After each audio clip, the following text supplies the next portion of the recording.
नमस्कार दोस्तों, स्वागत है आपका हमारे YouTube चैनल एग्जाम विद शुभराम में। जैसा कि आपको पता है दोस्तों कि हम यूपीएसआई की जो है तैयारी करा रहे हैं और आज हम जो है अपने एक बहुत ही करीबी मित्र से मिलाने वाले हैं जो आपको कॉन्स्टिट्यूशन पॉलिटी जो है वो पढ़ाएंगे। उनका नाम जो है बताने से पहले मैं उनके बारे में ब्रीफ इंट्रोडक्शन दे देता हूँ कि वो बनारस हिंदू यूनिवर्सिटी से LLB, उसके बाद LLM और वर्तमान में जो है वो रिसर्च कर रहे हैं। वो एक प्रोफेसर्स के चाहते हैं और लॉ फैकल्टी में एक अपनी ही अलग पहचान रखते हैं।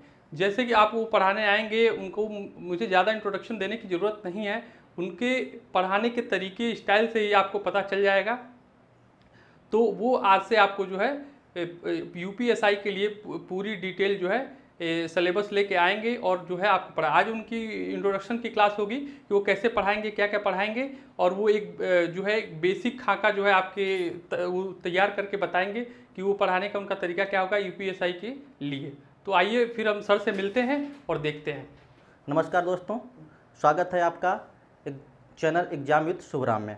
मैं कामेंद्रनाथ चौधरी आज से आपको यूपीएसआई का एक पार्ट है मूल विधि, उसको पढ़ाऊंगा। जैसा कि मेरा इंट्रोडक्शन रितेश सर ने दे दिया है और मुझे ज़्यादा इंट्रोडक्शन देने की ज़रूरत नहीं है।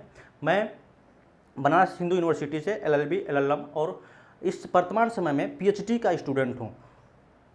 आज हम आपको केवल सिलेबस डिस्कस करेंगे। मूल विधि का जो सिलेबस है उसको थोड़ा ब्रीफ में डिस्कस करेंगे। देखते हैं हम पहला सिलेबस है जो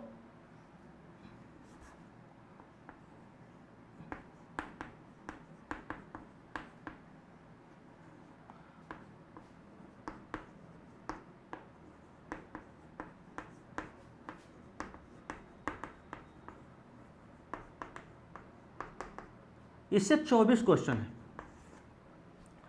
और साथ ही साथ इससे रिलेटेड जीके भी है जिसमें 16 क्वेश्चन मिलेगा। टोटल मिलाकर के हमें मिलेंगे 40 क्वेश्चन, जो कि एक बहुत बड़ा मायने रखता है इस एग्जाम में।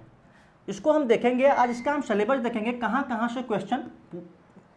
से क्वेश्चन उठता है। पहला देखते हैं हम, मूल विधि में है इंडियन पेनल कोड, जिसे हम हिंदी में भारतीय दंड संहिता कहते हैं।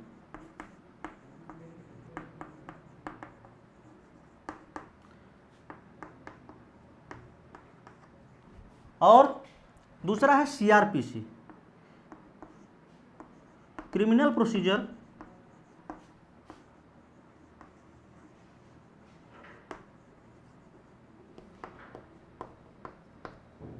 जिसे हम दंड प्रक्रिया संहिता कहते हैं।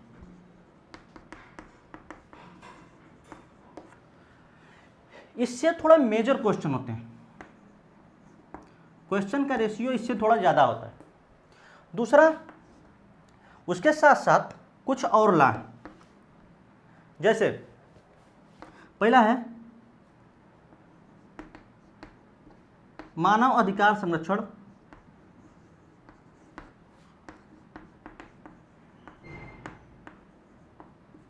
इससे संबंधित यह एक्ट जो आया यह 1993 का एक्ट है।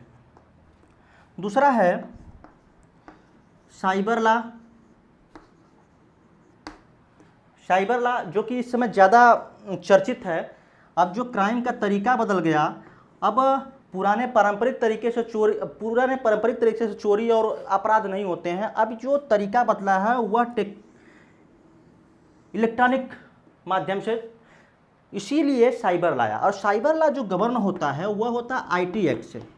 जो IT एक्ट है हमारा वह 2000 का है, सन 2000 में निर्मित हुआ।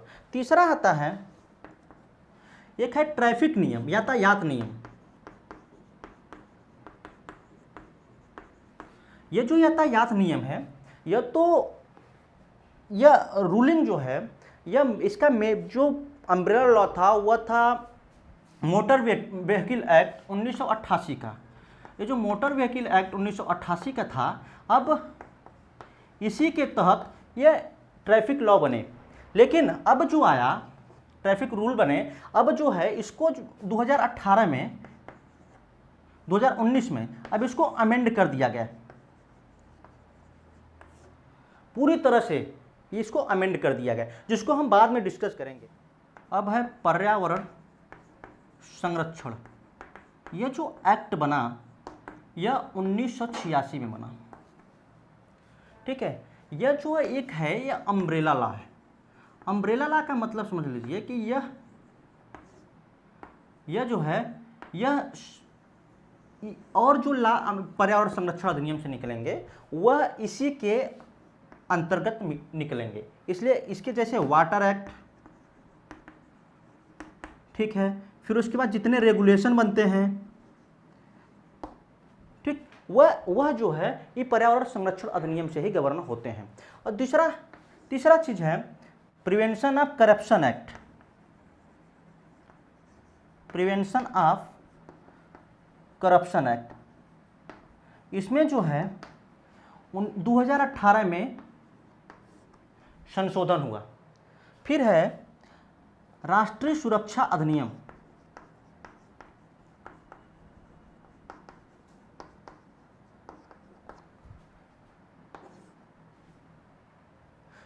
फिर है भूमि सुधार।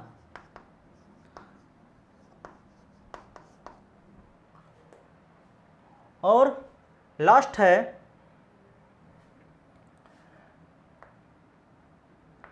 बच्चों और महिलाओं तथा SC/ST सदस्यों के संरक्षण से संबंधित विधि।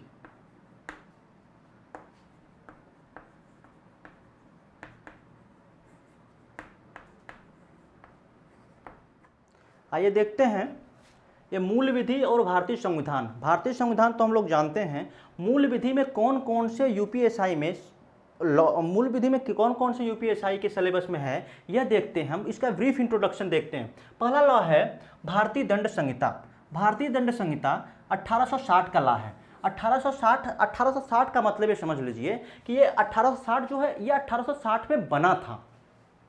ये 1860 में बना था, यह सन है। दूसरा है ये भारतीय दंड संहिता। जो भारतीय दंड संहिता है इसका मतलब यह जो है एक सब्स्टेंटिव लॉ है। सब्स्टेंटिव लॉ का मतलब होता है सारभूत। इसमें जो है अपराध को परिभाषित किया गया है। अपराध क्या है, कौन से कार्य हम करेंगे वह अपराध की श्रेणी में आएगा, वह इन सब चीज़ों को भारतीय दंड संहिता में बताया गया। अब भारतीय दंड संहिता में कुल मिलाकर के 511 धाराएं हैं। 511 धाराएं हैं, ठीक है। ये 511 धाराएं हैं इसमें। और इसमें बताया गया है कि कौन कौन से कार्य कैसे कैसे अपराध आएंगे। जैसे यदि चोरी हमें लेना हो, हम जाने कि चोरी का अपराध कैसे होगा, यदि कौन सा कार्य यदि हम करते हैं तो वह चोरी के अपराध में आएगा। जैसे यदि हम धारा 378 को देखें, इस चोरी को धारा 378 में बताया गया है। यदि हम देखें धारा 378 को, यहाँ चोरी के 5 इंग्रेडिएंट बताए गए, 5 एलिमेंट्स कि वह कार्य कहता है। पहला, जो कोई व्यक्ति दूसरे व्यक्ति के कब्जे से, शब्द पर ध्यान दीजिएगा, हम टेक्निकलिटीज में नहीं जाएंगे क्योंकि यह केवल इसका मतलब यह है, लॉ के टेक्निकलिटीज में हम नहीं जाएंगे। यहाँ मूल विधि का तात्पर्य है कि उसके बारे में केवल सामान्य ज्ञान देना, क्या क्या सामान्य जानकारियाँ होनी चाहिए उसके बारे में बताना। टेक्निकलिटीज में जाएंगे तो बहुत लंबा हो जाएगा, इसलिए हम केवल बता रहे हैं कि चोरी को जैसे 378 में आईपीसी की धारा 378 में परिभाषित किया गया है। और यह बताता है कि चोरी के चोरी यदि हम करते हैं तो कौन कौन से कार्य करते हैं तो वो चोरी में आएगा। जैसे हमने बताया कि चोरी में 5 इंग्रेडिएंट हैं। पहला इंग्रेडिएंट होता है, इसका परिभाषा समझ लीजिए, कहता है जो कोई व्यक्ति किसी दूसरे व्यक्ति के कब्जे से, जो कोई व्यक्ति, ध्यान दीजिएगा, जो कोई व्यक्ति किसी दूसरे व्यक्ति के कब्जे से, पहला इंग्रेडिएंट कब्जे से, दूसरा उसके सम्मति के बिना, सम्मति का मतलब होता है कॉन्सेंट, कंसेंट के बिना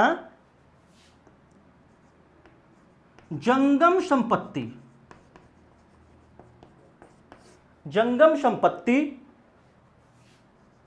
बेईमानीपूर्ण आशय से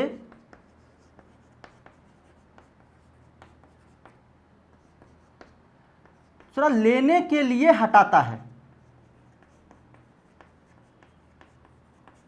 तो वह चोरी का अपराध करता है। बस कोई व्यक्ति, जैसे ए है और यह बी है, यहां ध्यान देना है कि जो कोई व्यक्ति किसी दूसरे व्यक्ति के कब्जे शब्द का प्रयोग किया गया है, कब्जा का मतलब ओनरशिप से नहीं है, स्वामित्व से मतलब नहीं है। यहां यदि कोई व्यक्ति का कोई भी सामान किसी व्यक्ति के कब्जे में है, भले ही वो उसका मालिक ना हो लेकिन उसके कब्जे में हो, जैसे मान लीजिए पेन है, यह पेन है और यह पेन जो है बी के कब्जे में है, ठीक है, और ए क्या करता है, किसके कब्जे में, बी के कब्जे में है, और ए उसके सम्मति, किसके सम्मति के बिना, बी के सम्मति के बिना इस पेन को, पेन का मतलब पेन जो है ये जंगम संपत्ति बात समझ लीजिए। जंगम और एक होता है जंगम संपत्ति, एक होता है स्थावर संपत्ति। संपत्ति दो प्रकार से, एक हो गया जंगम संपत्ति, एक हो गया स्थावर संपत्ति। जंगम संपत्ति का मतलब होता है जिसे हम एक स्थान से दूसरे स्थान पर हटा सकते हैं, ले जा सकते हैं, वह हो गया उसे कहते हैं जंगम, जिसे चल संपत्ति हम कहते हैं। दूसरा होता है स्थावर संपत्ति, जिसे हम अचल संपत्ति कहते हैं, जिसे हम एक स्थान से दूसरे स्थान पर हटा नहीं सकते हैं, वह हो गया। तो चोरी हमेशा जब भी होगी तो वह केवल और केवल जंगम संपत्ति की होगी, वह स्थावर संपत्ति की नहीं होगी। इस बात को ध्यान रखें। पहला हो गया ए बी के कब्जे में पेन है, ए क्या करता है उसके कब्जे से सम्मति के बिना, बी से बिना पूछे, उसके कॉन्सेंट के बिना जंगम संपत्ति हमने बताया कि यह क्या है, जंगम संपत्ति पेन हो गई मान लो। बेईमानीपूर्ण आशय, यहां आशय जो होना चाहिए उसका बेईमानीपूर्ण का होना चाहिए। बेईमानीपूर्ण का मतलब समझ लीजिए, उसका आशय उसको लेकर के रखने का होना चाहिए, उसे वापस करने का नहीं होना चाहिए। वो बेईमानीपूर्ण या उसे चुरा करके बेचने का होना चाहिए, उसको जो है वापस करने का, उसका आशय जो होना चाहिए बेईमानीपूर्ण होना चाहिए। दूसरा, लेने के लिए हटाता है, क्या करता है, हटाने का मतलब यदि एक स्थान से दूसरे स्थान पर हटाना जरूरी है तो ये पांचों, पहला कब्जा में होना जरूरी है संपत्ति किसी व्यक्ति के, दूसरे कि उसके सम्मति के बिना, इस कब्जेधारी के सम्मति के बिना वो हटा दे, और वो संपत्ति क्या हो, जंगम संपत्ति हो। दूसरा हो बेईमानीपूर्ण आशय होना चाहिए चौथा, और दूसरा होता हटाना जरूरी है। यदि मान लीजिए कोई संपत्ति है वो किसी व्यक्ति के कब्जे में न हो, वो लावारिस पड़ी हुई हो, तो उसकी चोरी, यदि वो कोई व्यक्ति बेईमानीपूर्ण आशय से ही लेता हो तो कैसे, लेकिन उसकी चोरी की वो सब्जेक्ट मैटर हो ही नहीं सकता। यही बात बताती है हमारी आईपीसी हमें क्या कहती है, आईपीसी परिभाषित करती है कि कौन कौन से कार्य जो अपराध की श्रेणी में आएंगे। यही आईपीसी, जैसे हमने बताया चोरी के लिए 5 इंग्रेडिएंट, चोरी को बता दिया हमने कि चोरी कैसे, यही बात आईपीसी बताती है। ये सब्स्टेंटिव लॉ है, ये बताती है कि कौन कौन से कार्य अपराध होंगे और उसके लिए क्या क्या दंड निर्धारित होता है, यही बात आईपीसी हमें बताती है।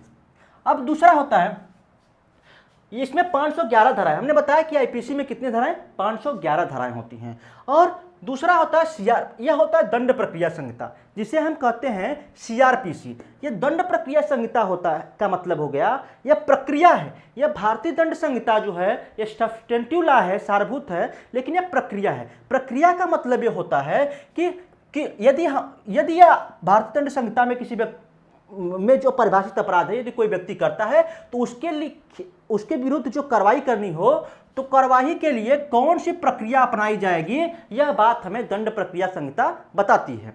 इसको दंड प्रक्रिया संहिता यही बात बताती है।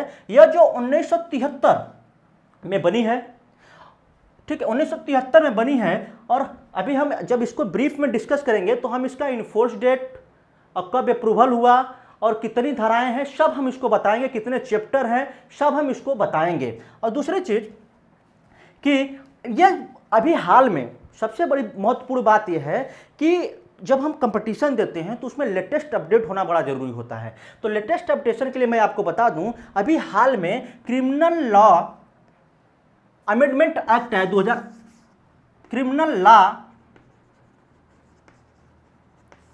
अमेंडमेंट एक्ट 2018 आया है।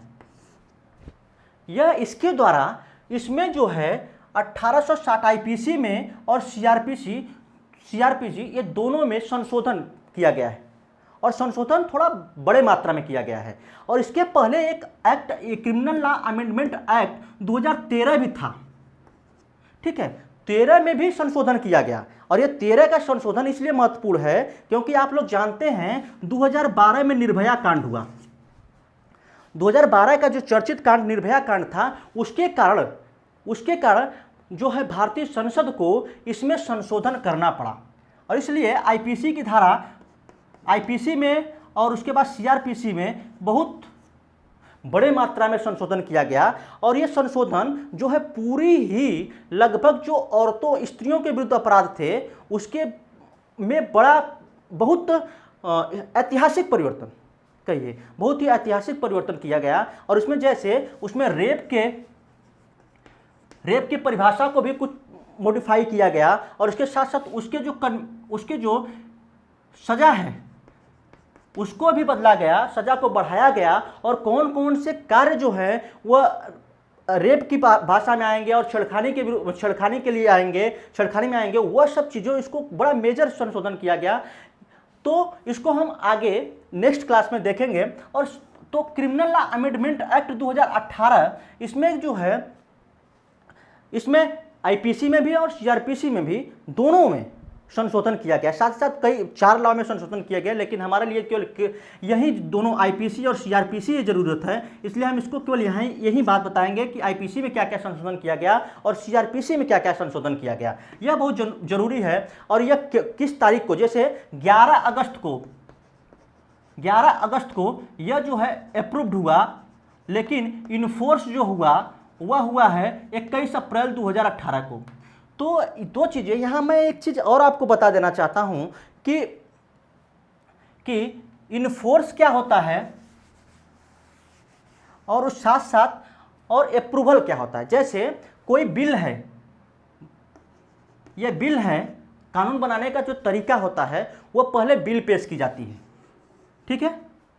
बिल पेश किया, जब बिल जाती है तो वह पहले, चाहे वह लोकसभा में जाए चाहे वह राज्यसभा में जाए, किसी भी सभा में जा सकती है, लेकिन कुछ कंडीशंस होते हैं, कुछ ऐसे बिल हैं जो केवल पर्टिकुलर सदन में ही जाते हैं। तो यह लोकसभा से, यदि मान लीजिए बिल गई, ये लोकसभा से पास हो गई और फिर पास होने के बाद ये राज्यसभा में आई और राज्यसभा से भी पास हो गई। जब यह पास हो जाती है तो यह जाती है प्रेसिडेंट के पास, राष्ट्रपति के पास। जब राष्ट्रपति जो है इस पर अपनी अनुमति दे देता है, इसको अनुमोदित कर देता है, तो यह जो बनता है वह एक्ट बन जाता है, जिसे हम अधिनियम कहते हैं, ठीक है। यह अधिनियम कहते हैं इसे। तो जैसे अभी हाल में हम देखें, पहले क्या आया, CAB, ठीक है, सिटीजनशिप अमेंडमेंट बिल पहले आया, फिर यह गया लोकसभा में और वहाँ से पास हुआ, फिर हुआ राज्यसभा में, फिर यह प्रेसिडेंट के पास गया, यहाँ से पास हो गया तो वह बन गया CAA, एक्ट बन गया। लेकिन यह एक्ट तभी प्रवर्तन में आएगा, इसको तभी लागू किया जाएगा जब यह शासकीय राजपत्र में, ऑफिशियल गजट में नोटिफाइड हो जाए। जब यह नोटिफाइड हो जाता है तो वो कानून बन जाता है। तो जिस दिन नोटिफाइड होता है उसी को हम इनफोर्स डेट कहते हैं, इनफोर्स डेट कहते हैं। जैसे मान लीजिए यह जो क्रिमिनल लॉ अमेंडमेंट एक्ट है, वह अमेंडमेंट एक्ट यह जो 2018 का था, यह 11 अगस्त 2018 को इसका अप्रूवल हुआ। मतलब राष्ट्रपति ने 11 अगस्त 2018 को इस पर अनुमति दे दी, ठीक है। लेकिन यह जो इन्फोर्स हुआ है वह 21 अप्रैल 2019 को हुआ है, ठीक है। तो यह मतलब हो गया कि नोटिफाइड हुआ कब, 21 अप्रैल 2000। तो इसका इन्फोर्स डेट क्या हुआ, 21 अप्रैल हुआ। क्या हुआ, 21 अप्रैल 2019 हुआ। लेकिन लॉ कब बना, 2018 में। तो इसलिए इसका नाम दिया गया क्रिमिनल अमेंडमेंट एक्ट 2018। अब देखिए यह बहुत ही इंपॉर्टेंट है। क्रिमिनल लॉ अमेंडमेंट एक्ट से कम, चूंकि लेटेस्ट है इसलिए कम से कम 2-3 क्वेश्चन इससे बनेंगे। दूसरी चीज, अब आता है यातायात नियम। तीसरा हमारा है यातायात नियम। यातायात नियम क्या है, जो ट्रैफिक रूल है। ट्रैफिक रूल है, देखिए ट्रैफिक के लिए हमारे पास मोटर व्हीकल एक्ट है, 1988 का मोटर व्हीकल एक्ट है, ठीक है, 1988 को। लेकिन इसको आप बदल करके मोटर व्हीकल एक्ट अब 2018 एकदम लेटेस्ट हो गया, 2018 कर दिया गया, अमेंडमेंट हो गया पूरी के पूरे, अब इसे 2018 कर दिया गया है। तो यह इससे ये क्या है, ये ट्रैफिक रूल। ट्रैफिक रूल, ये बात समझ लीजिए कि रूल क्या होता है। रूल जो होता है, नियम जो होता है, वह किसी एक्ट का, ठीक है, वह किसी एक्ट का एक सबऑर्डिनेट होता है, ठीक है, उसी के अंतर्गत, किसी एक्ट के अंतर्गत ही रूल बनते हैं, तो वह एक्ट का सबऑर्डिनेट होता है। चौथा है पर्यावरण संरक्षण। जो पर्यावरण संरक्षण, यह सबसे इस समय पर्यावरण का, जो पर्यावरण से रिलेटेड जितने भी लॉ हैं इस समय बहुत ज़्यादा इम्पॉर्टेंट हो गए हैं। पहले क्या था, क्योंकि पर्यावरण को प्रदूषित जो है बहुत ज़्यादा हो रहा है, इसलिए पर्यावरण संरक्षण अधिनियम इसमें बहुत ज़्यादा एक्टिव किया है। अब सुप्रीम कोर्ट ने भी इसका संज्ञान लेते हुए पर्यावरण संरक्षण अधिनियम को बहुत ज़्यादा इसको सक्रिय कर दिया है। अब यह बहुत ज़्यादा लागू किया जा रहा है हर मामले में पर्यावरण संरक्षण अधिनियम। जो पर्यावरण संरक्षण है उसके लिए जो लॉ है वो 1986 में बना। इसके अंतर्गत रूल भी बने हुए हैं, इसके अंतर्गत बहुत से पावर दिए गए हैं केंद्र गवर्नमेंट को कि वह क्या क्या कर सकती है। और इसके साथ 2-3 लॉ और बने, कई लॉ बने हैं। जैसे अब हो गया वाटर एक्ट, यदि हम वाटर एक्ट ले लें, वायु प्रदूषण अधिनियम हो गया है, और उसके साथ साथ जो है वन्य जीवों से रिलेटेड अधिनियम है। फिर जो है वह बायोडाइवर्सिटी एक्ट है। ये सब जो है पर्यावरण संरक्षण से संबंधित बहुत अधिनियम बन चुके हैं, और बहुत ही ज़्यादा इसमें सुप्रीम कोर्ट और न्यायालय जो है बहुत ज़्यादा पर्यावरण से संबंधित मामलों को निपटारे करने के लिए वो पर्यावरण संरक्षण अधिनियम का बहुत ज़्यादा संज्ञान ले रही है। दूसरा होता है मानव संरक्षण अधिनियम, मानवाधिकार संरक्षण अधिनियम। जो मानवाधिकार संरक्षण से, जो कि ह्यूमन राइट, यह जो ह्यूमन राइट का वायलेशन है, यह इस समय ह्यूमन राइट वायलेशन जो है यह इस समय बहुत ही बर्निंग इशू है, ठीक है, बर्निंग इशू है। यह पिछले कई दशकों से कम 1993 के बाद यह सबसे ज़्यादा जो ह्यूमन राइट, ठीक है, ह्यूमन राइट एक्ट आया वो सबसे ज़्यादा प्रचलन में आया, और इसका सहारा लिया जा रहा है। अब कहीं पर भी देखेंगे आप तो ह्यूमन राइट, कहीं भी कोई भी इशू उठ रहा है, जैसे चाहे वह गुजरात का दंगा ले, उसमें जो है ह्यूमन राइट इशूज़ थे, या जम्मू कश्मीर में अक्सर जो है जम्मू कश्मीर के मामले में, वहाँ के लोगों के मामले में ह्यूमन राइट पर हमेशा सुप्रीम कोर्ट कुछ न कुछ कह रही है। तो यह जो है यह, इसीलिए इसको सिलेबस में, यही कारण है कि इसको सिलेबस में रखा गया है। यह बहुत ही इंपॉर्टेंट लॉ है। दूसरा चीज़ आता है सूचना का अधिकार अधिनियम। सूचना का अधिकार अधिनियम जो है यह कांग्रेस सरकार की देन जरूर है, लेकिन यह सूचना का अधिकार अधिनियम जो है यह बहुत मतलब ग्राम के लोगों के और पब्लिक के लिए बहुत ही बेनिफिशियल रहा है, क्योंकि इसके द्वारा वह पब्लिक, जितने भी पब्लिक अथॉरिटीज़ हैं, जितने भी वो सरकार कितने खर्च कर रहे हैं, इसके बारे में इससे जानकारी प्राप्त करने के लिए यह अधिनियम जो है 200, अर्थात कहें तो यह पब्लिक वर्क में ट्रांसपेरेंसी, पारदर्शिता लाने के लिए यह एक्ट जो है 2005 में अमेंड किया गया, 2005 में बनाया गया, लेकिन 2019 में इसमें अमेंड किया गया है। यह 2-3 चीज़ों में इसमें अमेंड कर दिया गया है, ये संशोधन किया गया है। अब यह भी, अब इसको जब हम डिस्कस करेंगे तो हम बताएंगे कि कैसे हम सूचना प्राप्त कर सकते हैं, कौन कौन सी सूचनाएं हम ले सकते हैं, कि किन किन लोगों से ले सकते हैं, पब्लिक अथॉरिटी में क्या क्या आएगा, ठीक है, और कौन किस उसके लिए कितना फीस होगा और वह कैसे प्राप्त किया जाएगा, कितना ड्यूरेशन होगा, कितने समय में उसको सूचना देना होगा, इन सब की जानकारी। और उसके साथ साथ एक रेगुलेशन भी बना हुआ है, ठीक, क्या सूचना रेगुलेशन, ठीक है, इसके साथ एक रेगुलेशन भी है, उसको भी हम जब इसको ब्रीफ में पढ़ाएंगे तो इसको हम डिस्कस करेंगे। अब दूसरा साइबर अपराध। अब जो है अपराध करने का जो ट्रेडिशनल तरीका था, अब तो वह बदल करके अब अपराध जो है वह चाकू और बंदूक से नहीं होते हैं। अब अपराध जो है वह क्या, अब वह इलेक्ट्रॉनिक माध्यम से हो रहे हैं, इलेक्ट्रॉनिक माध्यम से हो रहे हैं, जो कि कहीं से भी बैठ करके इलेक्ट्रॉनिक माध्यम से उसको किया जा रहा है। जैसे यदि हम देखें सबसे ज़्यादा बर्निंग इशू जैसे बैंक की धोखाधड़ी, एटीएम लूटपाट, किसी के खाते से पैसा को उड़ा देना, ये सब क्या, ये सब साइबर क्राइम। साइबर क्राइम को परिभाषित कहाँ किया गया है, इसके लिए लॉ आया, एक लॉ बना हमारा, वह था इस 2002 में और 2000 में एक लॉ आया जो कहते हैं इंफॉर्मेशन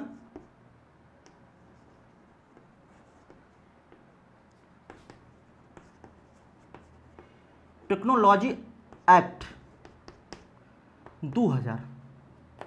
यह जो साइबर क्राइम है, इसमें साइबर क्राइम को परिभाषित भी किया गया है, साइबर अपराध को परिभाषित किया गया है। इसमें साइबर से संबंधित जो इलेक्ट्रॉनिक माध्यम से अपराध किए जा रहे हैं, यह इसी से गवर्न होता है। यह एक्ट 2000 इसी से गवर्न होता है। इसके में कितनी सजाएं हैं, कैसे हैं, उसके लिए क्या क्या प्रोसीजर है, यह सब इंफॉर्मेशन टेक्नोलॉजी में एक्ट में बताया गया है।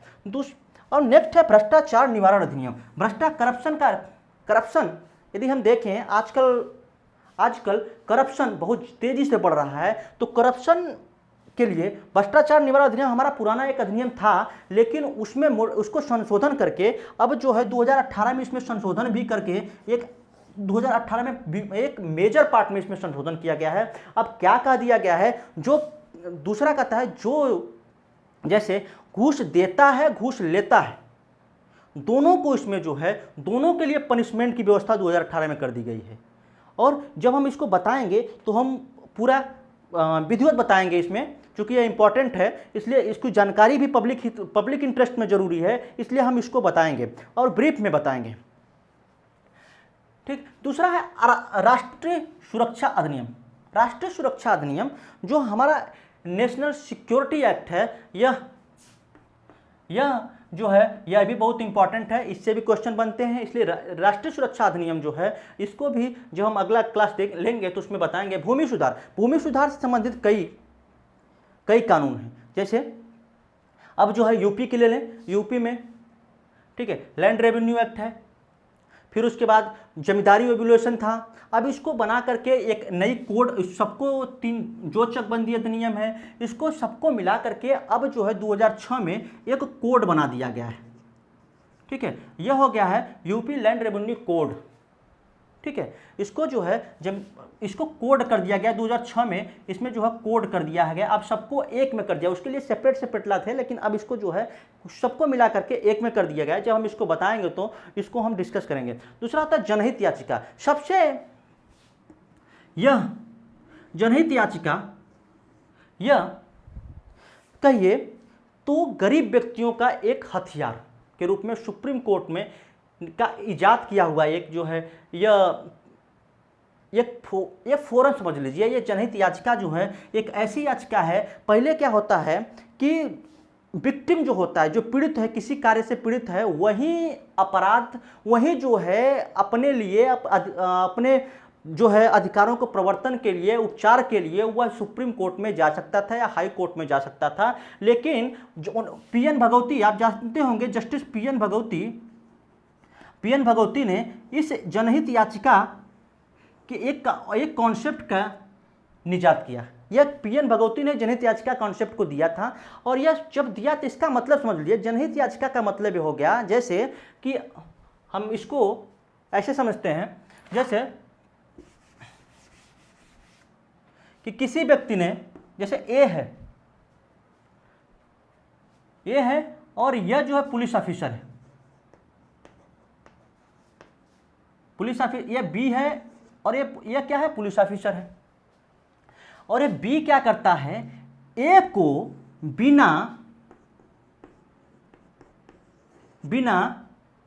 बिना किसी कारण के उसे गिरफ्तार करके जेल में रखता है, ठीक है।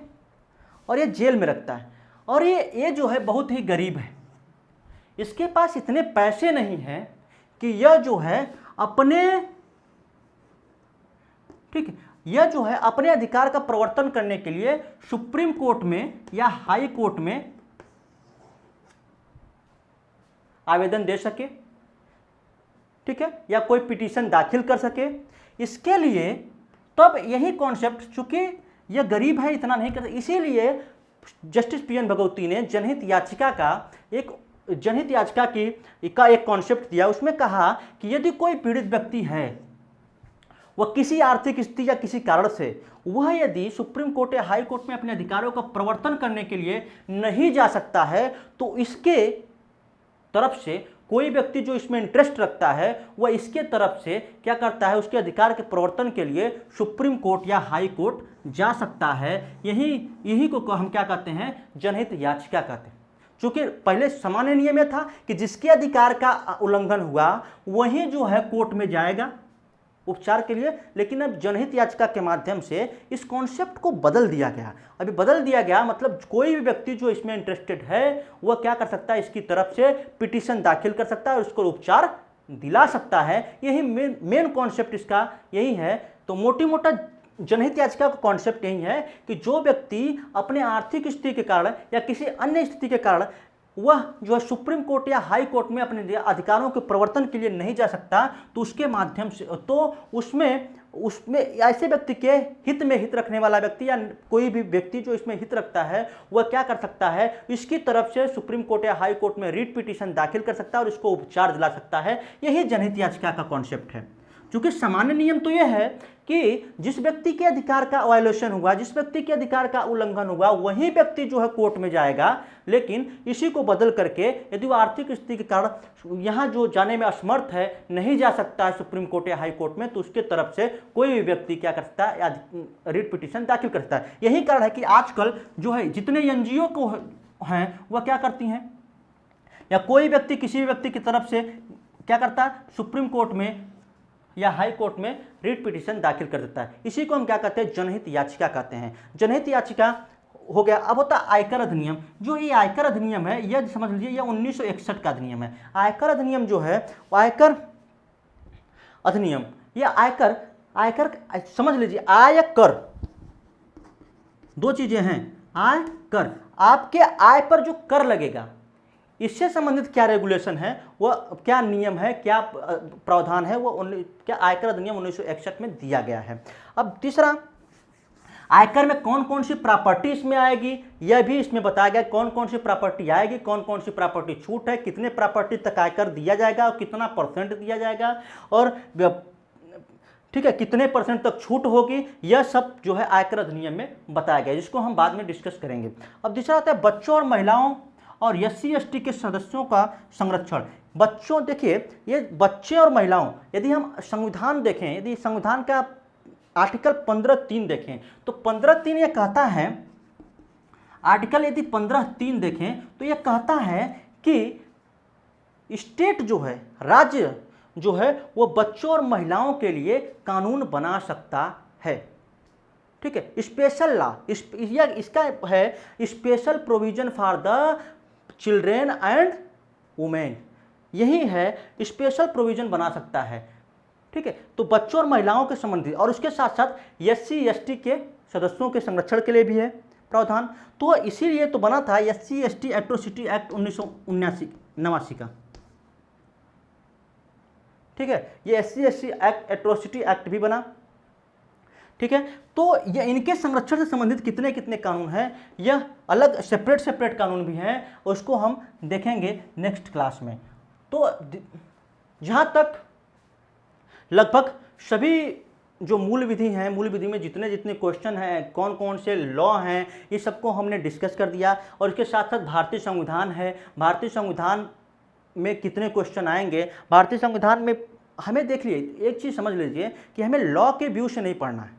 हमें लॉ के यदि हम लॉ के स्टूडेंट के रूप में या टेक्निकलिटीज़ में जाएंगे तो ये बहुत ही लंबा होगा। हमें उसके बारे में एक सामान्य जानकारी रखना है, कौन कौन से अब हम अगले के में बताएंगे कि जैसे भारतीय जनसंहिता में कौन कौन से सेक्शंस इंपॉर्टेंट हैं, किन से क्वेश्चन बने हैं, या पिछले पेपर के हिसाब से हमने सेट किया है, उसको मैं अगले क्लास में बताऊंगा। जैसे सीआरपीसी में कौन कौन से सेक्शंस इंपॉर्टेंट हैं, और यातायात नियम में हमें क्या क्या जानकारी रखना है, कितना, चूँकि बहुत बड़े बड़े लॉ हैं सब, इसलिए हमें सबको नहीं रखना है, मोटी मोटा जितना जहाँ जहाँ से पिछले ईयर से क्वेश्चन बने और जो जो जानकारी सामान्य जानकारी है उसके बारे में ही डिस्कस करेंगे हम। पर्यावरण संरक्षण है, मानवाधिकार है, सूचना का अधिकार है, इस सब के बारे में हम मोटी मोटा डिस्कस करेंगे और नेक्स्ट क्लास में हम इन सबको नेक्स्ट वीडियो में हम एक एक लॉ को लेकर के चलेंगे और उसमें को डिटेल में डिस्कस करेंगे और साथ साथ से कहाँ कहाँ से क्वेश्चन बने हैं उसको भी बताएंगे और कुछ क्वेश्चन भी हम बताएंगे जिसको पुराने ईयर से जो पूछे गए क्वेश्चन है उसको भी हम इसको डिस्कस करेंगे और कुछ नए अपडेट्स जो हैं उसको भी हम बताएंगे और नए अपडेट्स में कैसे क्वेश्चन मिलेंगे उसको भी हमें बताएंगे। धन्यवाद।